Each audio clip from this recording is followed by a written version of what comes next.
Hey, si tu penses que la vidéo va te plaire et que tu aimes la chaîne, n'hésite pas à liker la vidéo et à t'abonner. Allez, bonne vidéo.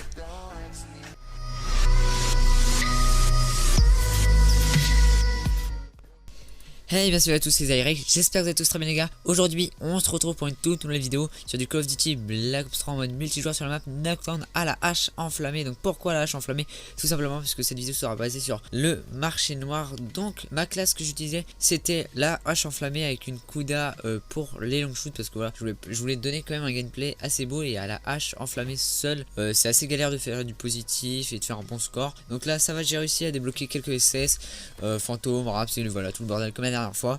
Et donc j'avais aussi avec Kuda hache enflammée, j'avais deux doubles atouts, donc j'avais silence de mort, impulsion furtif et post combustion, main leste et pillard. Voilà, le gameplay est présenté, nous allons pouvoir passer au sujet qui est le marché noir. Donc dans cette vidéo je vais un peu vous donner mon avis global sur le marché noir et l'idée en gros en général de Call of Duty.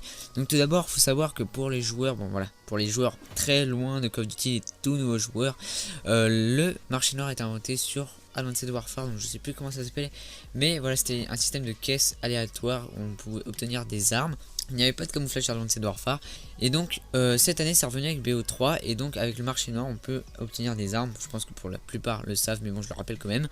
Et donc pour moi c'est vraiment une bonne idée dans l'ensemble, mais c'est vraiment une très... En fait il y a des pour, il y a des contre. Tout simplement je vais commencer par les pour, tout simplement parce que voilà, ça ajoute une envie de jouer en fait, ça rajoute une motivation de jouer. Tout simplement si vous dites que je vais jouer, comme ça je vais obtenir des clips crétage et comme ça je vais obtenir plein de nouvelles armes. Et donc je pense que ça force les joueurs un peu à jouer entre guillemets, ça les force indirectement par l'envie tout simplement de débloquer ces armes.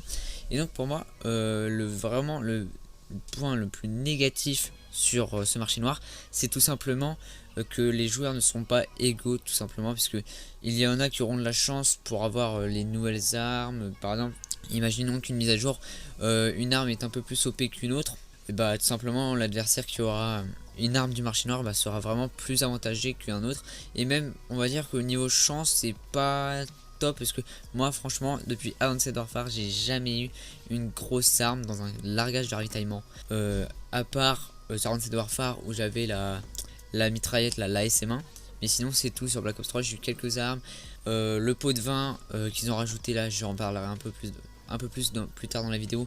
Mais voilà, j'ai eu j'ai eu la vache enflammée, donc c'est pour ça que j'ai fait cette vidéo. Et donc voilà, je vais un peu maintenant parler du pot de vin, puisque voilà, sur les nouvelles mises à jour ils ont mis des contrats, enfin les contrats vont être ajoutés bientôt. Ils ont rajouté un pot de vin et 10 largages du standard, non rare, pour les possesseurs du Season Pass. Et donc pour moi le pot de vin c'est vraiment une super bonne idée, parce que ça permet aux joueurs de moins d'être sûr d'obtenir quelque chose, parce que tout le temps on n'est jamais sûr d'obtenir vraiment un bon truc, une bonne arme.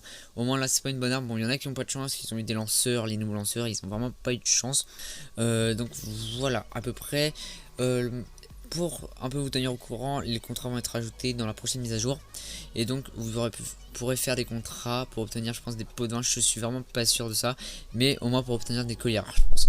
Et donc après ceci, dès que vous aurez débloqué tout, déjà il faut débloquer 75 victoires pour ceux qui n'ont pas le Season Pass, pour débloquer plein de pour débloquer le premier pot de vin et les colliers standards, les colliers rares, excusez-moi. Et donc pour les possesseurs du Season Pass on peut en avoir deux, parce que moi je suis en train de faire là les pots de vin. Peut-être que je ferai une série là-dessus, je sais pas trop. 75 victoires. Donc voilà, bon pour moi voilà, je vous ai dit, c'est un peu du positif, c'est un peu négatif des deux côtés, mais bon en général c'est pas trop mal pour ceux, par exemple pour les youtubeurs. Je pense que c'est vraiment bien, parce que eux ils ont des points, je pense que Activision leur donne. Ils en achètent quand même, mais il y en a quand même qui ont des points gratuits, je pense, comme Skyrose, Monsieur le V2. Je pense qu'ils ont quelquefois des points gratuits, mais quelquefois ils les payent. Donc voilà, donc c'est encore actif pognon, on peut pas leur reprocher ça. Ils ont encore de la thune à gagner, donc c'est voilà, c'est le business. Malheureusement c'est comme ça. Donc voilà, j'espère que la vidéo vous aura plu sur ce petit gameplay. N'hésitez pas à lâcher un gros pouce bleu, franchement, parce que il y a du travail dans la vidéo, faut que je refasse tout le montage. J'ai essayé de rajouter des animations au début pour vous inciter à liker, à vous abonner. J'espère que ça marchera. En tout cas voilà, n'hésitez pas à liker, à commenter, à vous abonner. Commentez surtout dans l'espace commentaire pour vous si le mode, enfin le marché noir dans sa globalité est une bonne idée ou c'est juste pour faire de l'argent. Donc voilà, j'espère que vous allez aimer, j'espère que vous avez aimé, et je vous dis à la prochaine. Allez, salut, bye bye.